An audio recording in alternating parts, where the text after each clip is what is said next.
Global Transformation Astrology, GTA, with William Stickevers. 12 years later, 2012, the water dragon, the London Olympics, a significant event in global sports and international cooperation, the Higgs boson particle discovery, a major milestone in the field of particle physics, the Mars Science Laboratory or Curiosity rover successfully lands on Mars. Hurricane Sandy devastates the East Coast and kills nearly 300 people on the U.S. coast and in the Caribbean, and over $50 billion worth of damage was done. U.S. President Barack Obama is reelected in a close race for his second term after running against Republican opponent Mitt Romney. Now, what's interesting is, yes, Obama won, but if you remember that night, it was really close. Mitt Romney was supposed to lose by huge numbers. And even though he lost Pennsylvania, he still won more votes than George Bush did. So in the states that he lost to Obama, he still won more Republican votes. And this is very interesting because Obama wins by very thin margins in those states he was expected to win big. You know, there was a certain segment of Romney voters that voted for Obama the first time that decided not to the second time. And then you had the Mayan calendar end date. And that's important because the Mayan calendar end date starts in 2012, and that end date transition period ends in 2032. So it's basically more or less a 24-year period, right? And that would be this period here, 2012, 2032. The midpoint would be 2024, right? We look at that 2022 to 2024 period, and that correlates with the apocalypse, meaning lifting of the veil and disclosure of knowledge, profound knowledge and disturbing facts, disturbing revelations. And this triggers an awakening, a crisis, an ontological crisis, or an existential crisis of some type. And in the process, it will uncover, reveal, and awaken. So you could see here that a lot of what we're seeing really started with the Chinese Year of the Dragon and is going to come to a head very likely in the 2024 year we're in now when we transition into the Year of the Dragon. Aided and abetted, of course, by Pluto and Aquarius, and Jupiter, Pluto, and all the other factors we'll go into shortly. So people coming together to effect real positive change and awakening of the limitless human potential in the minds of people. Yep, the apocalypse is happening, but it's not the doom and gloom we've been told to believe by the media. So it's not the end of the world, it's the end of the old world, right? And the old world as we come to greater awareness on issues within the political, economic, financial, social system, and the level of repression. We're becoming very aware of the level of repression that's been put upon us, known and unknown, seen and unseen, visible and invisible, hidden in plain sight. So a lot of the repression, a lot of the lies, a lot of the denial that's been hidden in plain sight is becoming more and more obvious, especially to type 3 souls and above, the type 1 and 2s. What are you talking about? CNN said that, Fox News said that. That's all I need to know. I go to Walmart, I run up my credit card, right? I'm good to go. But from level 3s and up, they're the ones that are really required now. It doesn't mean 1 and 2s don't respond to it. I don't want to get in trouble here. But the level 3, 4, 5, 6s are the ones that are going to respond much faster, meaning they will get it. They will not just get it, they'll take action. They'll lead the trend for positive change. They'll lead the trend to focus on enlightenment, but you can't have enlightenment with extend and pretend reality that we've been basically put and framed within for a good long time. All right, so let's move on. So we had the Pluto ingress into Aquarius. We talked about this a lot last year because we got a taste of it when Pluto ingressed into Aquarius.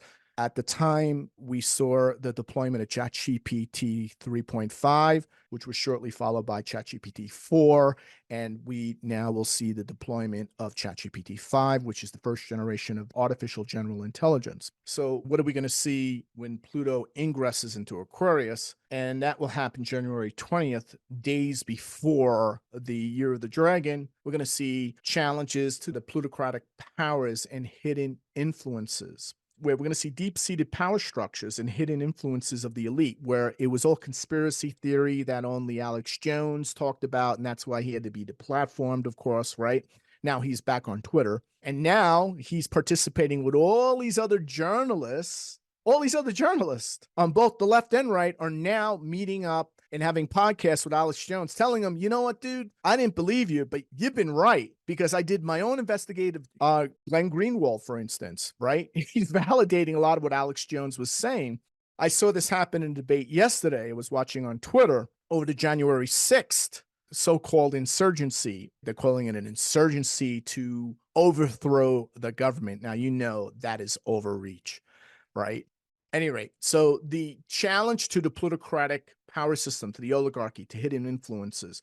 So the Pluto and Aquarius will reveal deep-seated power structures and hidden influences of the elite and power corporations, the too big to fails, the too smart to fails, where they are operating above the law. They borrow 0% interest, buy back their own stock. They never pay back off their debts. They're zombie corporations. That's why 493 stocks on the S&P 500 are basically almost in negative territory. Even though the S&P 500 went up, it was only 7 companies. The rest of them, most of them, are zombie companies. So we're going to see the hidden influences be revealed, and it will call into question the very foundations of power, governance, money, all of that stuff. And then with the year of the dragon, right, that theme, it'll bring a power shift in leadership. So we're going to see a lot of changes in CEOs and presidents and prime ministers. Yes, UK prime minister, I said that, right? The parties that have been in power running the show, they're going to collapse somehow or other. It's very hard to believe that, but it seems like there's going to be potential upheavals and power struggles between ruling elites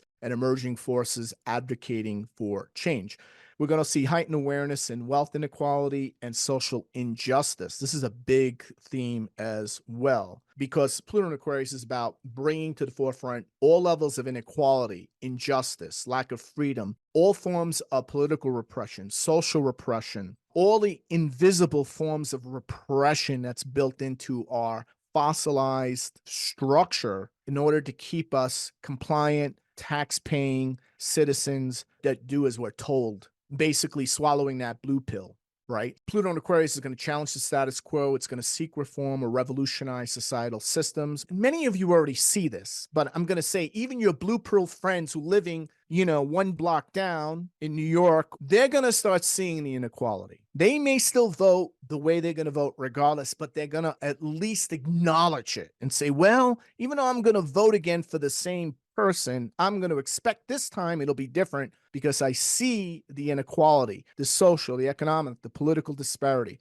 So we're going to see that demand for transparency, ethical leadership, right? That concludes the White House. Innovative solutions to societal issues and economic problems. We're going to see collective movements and social change, technological advancements, and artificial intelligence's role in society. So a lot of people think, oh, AI, I'm never going to do that. I'm never going to do that with my business. It's never going to be part of my life, right? I use the internet once in a while and have a computer and write email. Other than that, I'll never use AI. So you're going to see now how AI becomes almost like a new life form that we have to coexist with more so every day and in every way starting this year. Like you're going to see AI toys, dolls, and all types of dolls, right? You're going to see a chip, an AI chip from Taiwan that the US will protect and go to World War III over Taiwan in 2 minutes should they decide to invade. In everything, in your car, the next computer you're going to have is going to have AI chips in it. So the new Apple, everyone's going to toss out their Apple 16 iPhone to get the Apple 17 because Apple will eventually catch on and put in chips, right? They're going to put AI chips into everything, your refrigerator, everything. So we're going to see how this really, like the role of technological advancements in society, because Aquarius is associated with technology and innovation. So we're going to see periods where advancements that significantly impact the social fabric and power dynamics that both potentially empower the masses and present new challenges. And certainly with the dragon year has a penchant for dramatic and transformative changes, especially when it's connected with technology. It's like you had a technology, it was brewing, and then the year of the dragon, boom, it pushes it out, and it plays a crucial role in society or shifting society and a restructuring of power. To watch the full presentation and more like this on geopolitics, the economy, and world events from an archetypal and mundane astrological perspective, join the Global Transformation Astrology membership. Go to gta.williamstickevers.com. Become a GTA member today.